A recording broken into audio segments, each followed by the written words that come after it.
और अब बढ़ते हुए बात झारखंड से जुड़ी खबरों की, तो धनबाद से खबर आ रही है जहां पर एक कापासारा ओसीपी प्रबंधक ने खाली पड़े जमीन पर विस्थापितों के लिए 18 घरों का निर्माण कराने को लेकर स्वीकृति दी है, जिसके बाद ओसीपी प्रबंधक, ओसीपी यानी कि ओपन कास्ट प्रोजेक्ट जो होते हैं, ओपन माइंस जो होते हैं, उसके प्रबंधक हरिशंकर पांडे सहित ईसीएल के पदाधिकारी के मौजूदगी में भूमि पूजन कर निर्माण का काम शुरू किया गया। इस दौरान मौके पर उपस्थित ओसीपी प्रबंधक हरिशंकर पांडे ने बताया कि एसीएल ने जमीन मुहैया करा दी है। उस जमीन पर आज से भवन का निर्माण कार्य शुरू हो गया है। इसमें सबसे पहले माइक्रो फाइनेंस के रहने वाले, जो कि भू धसान क्षेत्र के काफी नजदीक है, उन्हें सबसे पहले यहां बसाया जाएगा। इसके बाद अन्य 5 विस्थापितों को इसी जगह पर बसाया जाएगा। आज भूमि पूजन मैं कर रहा हूँ स्थापितों के लिए। ईसीएल से हमारे लड़ाई थी ज़मीन के लिए, तो ज़मीन उन्होंने अरेंजमेंट करके दे दिया। आउटसोर्सिंग की तरफ से बना के देने की वादा था उन लोगों को। मैं आज से काम लगाया हूँ बनाने के लिए। और अभी प्रेजेंट टाइम में मैं माइक्रो फाइनेंस जो भी भूधासान में डेंजर कंडीशन में भी हैं, उनको प्रेजेंट टाइम में मैं 13 घर को यहाँ पे स्थापित कर रहा हूँ। बाकी लोगों के लिए यहाँ पे भी मेरी प्लॉटिंग 18 घर का हुआ, जिसमें कि 5 घर और भी बसाएंगे। और कुछ लोग जो 13 घर इधर बिहार बंगाल की साइड में हैं, उन लोगों के लिए भी ज़मीन की अरेंजमेंट हो चुका है। इन लोगों के स्थापित करते ही राज्य भर के साथ साथ जमशेदपुर में भी 14 मार्च से जैक बोर्ड के मैट्रिक और इंटर की परीक्षा यहां शुरू हुई है और इसकी तैयारी कर ली गई। कड़ी सुरक्षा के बीच शांतिपूर्ण तरीके से सभी परीक्षा केंद्रों में परीक्षाएं ली जा रही है।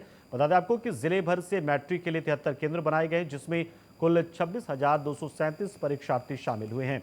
वहीं 29 सेंटरों में कुल 24,702 परीक्षार्थी इंटर की परीक्षा में शामिल हुए हैं। वहीं विधि व्यवस्था को दुरुस्त रखने के लिए पर्याप्त पुलिस बलों की तैनाती की गई है। जिले भर में शांतिपूर्ण तरीके से परीक्षाएं चल रही हैं। आज हमारे यहाँ 2 सेंटर है। एक्चुअली वोकेशनल कोर्सेज का जो आज एग्ज़ाम हो रहा है, तो हमारे यहाँ आईआईटी हो रहा है, एयूटी हो रहा है, एचईओल हो रहा है। टोटल नंबर ऑफ स्टूडेंट जो हमारे यहाँ अलॉटेड है 147 और सारे प्रेजेंट है, एब्सेंट कोई भी नहीं है। एक हैंडीकैप बच्ची है, ज़्यादा हैंडीकैप नहीं है, इसलिए वो नीचे ग्राउंड फ्लोर में ही है, रूम नंबर 1 में बैठी है, तो ऐसा कोई दिक्कत नहीं है। कुल कितने स्कूल का सेंटर यहाँ पड़ा है? हमारे यहाँ 2 स्कूल का सेंटर है। शांतिपूर्ण तरीके से? हाँ, शांतिपूर्ण, बिल्कुल शांतिपूर्ण तरीके से हो रहा है परीक्षा।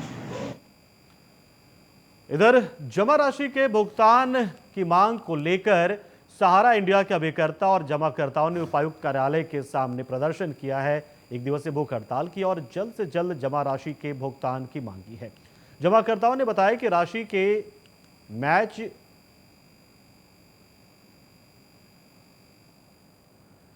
की मैच्योरिटी के होने के बाद भी सहारा ने पैसे का भुगतान नहीं किया है। जमा राशि का भुगतान नहीं किए जाने से स्थिति दयनीय हो गई है। अपना पैसा होने के बाद भी दूसरों से कर्ज लेकर काम करना पड़ रहा है। भूख हड़ताल के माध्यम से प्रधानमंत्री और गृहमंत्री से प्राप्त भुगतान की मांग की जा रही है। इसी दौरान उपायुक्त और एसपी को भी ज्ञापन सौंपा गया। हम लोग को भुगतान चाहिए। गरीब दुखिया का पैसा है, बहुत मुश्किल से हम लोग कराए हैं। रोड पे आदमी आ गया है, झुकी झोपड़ी से झूठ बोल बोल के हम लोग लाए कि डबल मिलेगा पैसा, तेबर मिलेगा, लेकिन कोई भुगतान नहीं हो रहा है। सब तंबू ठोक ठोक के है। बेटा बेटे की भी शादी रुका हुआ है, कोई एक पैसा का हेल्प नहीं मिल रहा है। झारखंड में कोई नहीं किसी का दे रहा है। हम लोग दिन भर फील्ड वर्कर किए, अपना पैर हाथ खराब कर लिए कि पैसा हम लोग उन्हीं का नहीं हेल्प किए, लेकिन कोई पैसा अभी तक कुछ नहीं मिला हम लोग को। बात तो जाना चाहिए, लेकिन कहाँ रुक जा रहा है कहता पता नहीं, कि उन्हीं को इग्नोर मार रहे हैं, है ना।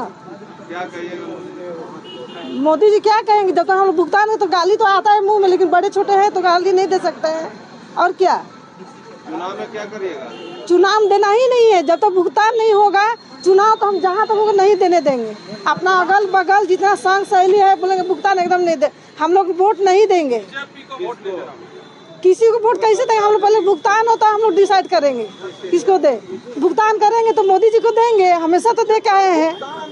आज बोकारो जिला कमेटी की ओर से संयुक्त ऑल इंडिया जन आंदोलन संघर्ष न्याय मोर्चा पूरे भारतवर्ष में हर जिला में आज भूख हड़ताल रखी हुई है। सहारा पीड़ितों के लिए ये भूख हड़ताल है।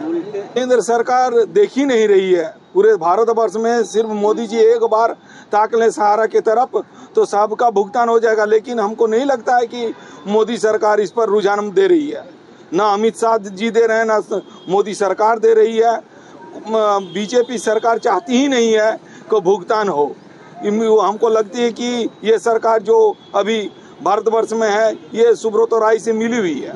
उनके चरणों का उन लोग बगल में ही बैठी करते हैं, उन लोग के साथ घूमते हैं, उठते बैठते हैं, पेरोल में छोड़ के रखे हुए हैं सुब्रतो राय को। आज ये भारतवर्ष की जनता, गरीब दुखी जो अपना पैसा कमा के रखे थे, ये तो निम्न वर्ग का पैसा है ना, एगो खोमचा चलाने वाला का, एगो रोड में सब्जी बेचने वाले का पैसा है। ये यहाँ पर वो कोई रखा था अपनी बिटिया की शादी के लिए, कोई अपने बच्चे की पढ़ाई के लिए। तो जमशेदपुर में स्कूल प्रबंधन ने सख्त निर्णय लेते हुए कक्षा 8 के 52 बच्चों को बाहर निकालने का मामला सामने आया, जिसके बाद परिजनों ने हंगामा शुरू कर दिया। आपको बता दें कि स्कूल के रिजल्ट में कक्षा 5वीं से लेकर 8वीं तक के करीब 125 बच्चे फेल हो गए थे, जिस पर स्कूल प्रबंधन ने सख्त निर्णय लेते हुए कक्षा 8 के 52 बच्चों को टीसी थमा दी, जबकि छठी कक्षा के 4 बच्चों को टीसी थमाया गया। परिजनों का आरोप है कि बच्चों को प्रमोट किया जा सकता था, मगर स्कूल में ऐसा ना करके बच्चों को सीधे फेल कर दिया गया, जिससे बच्चों का पूरा साल बर्बाद हो गया है।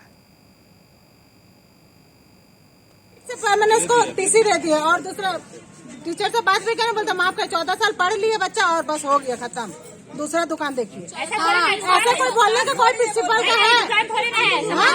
कौन सा स्कूल में पढ़ रही थी? कितने बच्चों का इस तरह किया है? बहुत बच्चा है, बहुत बच्चा है। 1 महीने का फीस बाकी रहता है तो ये कंप्लेन हो जाता है कि फीस नहीं अभी फीस नहीं भरी थी तो पेपर इसको देखने नहीं दिया था। नहीं देखने दिया। जब तक हम 10 बजे नहीं आए, 10 बजे आके हम फीस भरे तब इसको पेपर जाके देखने दिया गया है। अरे मेन कारण क्या बता रहा बाबू?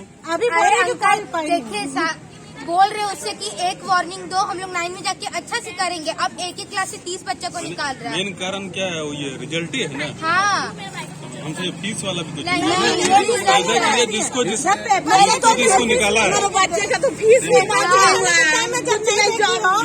निकाला है, शिक्षा विभाग का ऑफिस जाओ, रिजल्ट कैसे दे देगा? सब एक साथ चलो। नहीं सुनी बोलती है दुकान। तो जरिया बचाओ कोलफील्ड समिति ने अग्नि प्रभावित क्षेत्रों का दौरा किया। समिति के अध्यक्ष राजीव शर्मा के साथ समिति के सदस्यों ने लिलोरी पथरा के अग्नि प्रभावित क्षेत्र का दौरा किया। समिति के अध्यक्ष राजीव शर्मा ने कहा कि सरकार को अविलंब लोगों की समस्याओं पर विचार करना चाहिए। इस क्षेत्र में करीब 350 परिवारों की स्थिति बेहद दयनीय है। जीआरडीए, जिला प्रशासन, राज्य सरकार, बीसीसीएल और कोयला मंत्रालय को इस स्थिति का आकलन करना चाहिए, सर्वे कराना चाहिए और फिर इनके पुनर्वास को लेकर कोई योजना बनानी चाहिए।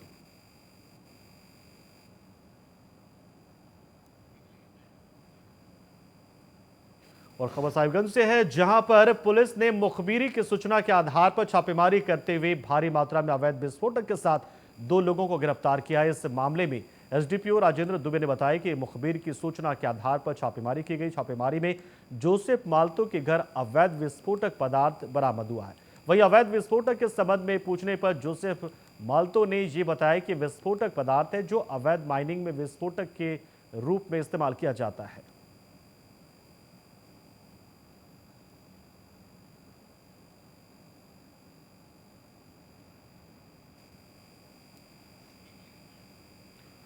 और खबर जामताड़ा से, जहां पर उच्च विद्यालय फतेहपुर में 12वीं की छात्रा 1 साल पीछे रहने के कारण परीक्षा नहीं दे पाई है। ये जानकारी आ रही। छात्रा 1 साल से अच्छी तैयारी करने के बाद अपने सहपाठियों से पिछड़ गई है, क्योंकि विद्यालय के लिपिक ने छात्रा का फॉर्म ऑनलाइन नहीं किया, जिसके बाद परीक्षा का एडमिट कार्ड ही जारी नहीं हो पाया उसका और छात्रा परीक्षा से वंचित रह गई। प्रधानाध्यापक के स्कूल में मनमानी रवैया से नाराज अभिभावकों ने जिला शिक्षा पदाधिकारी को लिखित शिकायत कर उचित कार्रवाई की मांग की है। बीते साल 2022 में मेरी बच्ची में यहाँ स्कूल में एडमिशन ली थी। उसके बाद फॉर्म फिलअप भी किया था। फॉर्म फिलअप करने के बाद यहाँ का तो सिस्टम एक दूसरा का सिस्टम है सर। क्या है कि यहाँ का जो सरकारी रेट का जो रसीद बनता है वो भी यहाँ स्कूल में नहीं है। बिना रसीद का यहाँ फॉर्म फिलअप में मनमर्जी जितना पैसा होता है उतना लेता है। किसी के पास 900, किसी के पास 1000, किसी के पास 800। तो इसके चलते में जब मेरे पास ये नहीं था तो एडमिशन जब करवाए तो फॉर्म फिलअप करने के बाद मेरा बच्ची का एडमिट कार्ड नहीं आया। तो 2022 से हम यहाँ स्कूल में परेशान हो गए हैं। घूमते हैं, आते हैं, जाते हैं। उसके बाद मास्टर साहब ने बोला कि इसके लिए जितना खर्चा होगा देखिए नहीं करा पाए हैं, इसमें हम लोग दोषी हैं। तो दोषी होने के कारण हेडमास्टर रामधन मुर्मू है न, क्या है नाम तो उतना पता नहीं है सर, रामधन मुर्मू, शायद रामधन मुर्मू ही है। क्या बोले आगे बोले जो 1 साल तो हमारा ऐसे बच्ची का बीत गया, परेशान हो गए। और कुछ बोला था कि देखिए हम लोग से भूल जो हुआ है इसके लिए, ये बच्ची के लिए जितना खर्चा होगा 1 साल तक हम खर्चा कर देंगे, लेकिन अभी तक 1 पैसा नहीं दिया है। और फिर उल्टा पुल्टा बोलता है, स्कूल जब आते हैं तो बोलता है कि थाना आप यहाँ बहुत आके चिल्लाते हैं तो बहुत ही करते हैं, थाना वाला को बुला देंगे, आपको बंधवा देंगे। तो ये सब देखिए सर क्या बोलेंगे, हम लोग गरीब आदमी हैं, 1 साल एक बच्ची का बर्बाद हो जाना मतलब हम लोग का क्या करेंगे बोलिए ऐसे। और अभी भी कुछ खर्चा जो बोला था तो बोलता है कि अभी परीक्षा के बाद देंगे, नहीं देंगे, आपको जो करने का है करिए। तो ये सब कोई बोलने का तरीका है सर? आप लोग क्या चाहते हैं, आगे क्या करना है? देखिए हम क्या चाहेंगे, हम चाहते हैं जो मेरा बच्ची का जो लाइफ 1 साल बर्बाद। और खबर बोकारो के चासाना क्षेत्र से है, जहां न्यू कैलाश विहार कॉलोनी में किराए के मकान में रहने वाली पूजा पांडे ने साड़ी का फंदा बनाकर आत्महत्या कर ली। घटना की जानकारी तब मिली जब उसके पति सर्वेश्वर कुमार पांडे घर पहुंचे। घर का दरवाजा नहीं खुलने पर स्थानीय लोगों की मदद से दरवाजे को तोड़ा गया तो कमरे के अंदर पत्नी का झूलता हुआ शव पाया गया। उसके बाद उसकी सूचना चास थाना पुलिस को दी गई। पुलिस ने मौके पर पहुंचकर शव को अपने कब्जे में लिया, पोस्टमार्टम के लिए भेजा और अब आगे की कार्रवाई में जुटी है। फिलहाल पूछताछ की जा रही है और पति के साथ साथ ससुराल पक्ष के सभी लोगों से पूछताछ हो रही है कि क्या वाकई में ये सुसाइड ही है या फिर पुलिस इसे संदिग्ध मानकर ही चल रही है। पूजा पांडे और उसका पति का नाम है सर्वेश्वर पांडे, जो भाड़े में यहाँ रहते हैं, जो पत्थर कट्टा साइड पे रहने हैं। क्या तो देखे कि पंखे में साड़ी में बंधन पर हाथ लगा के पत्नी मरी। इसका जांच पड़ताल किया जा रहा है।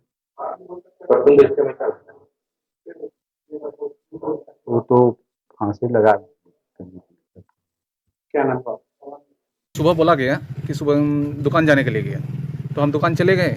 दुकान गए तो इधर से आ रहे हैं तो देखिए दरवाज़ा बंद है। दरवाजा तो हम तोड़ने की पूरा कोशिश किए, लेकिन देख रहे हैं कि किसी हाल से टूट नहीं रहा है दरवाजा।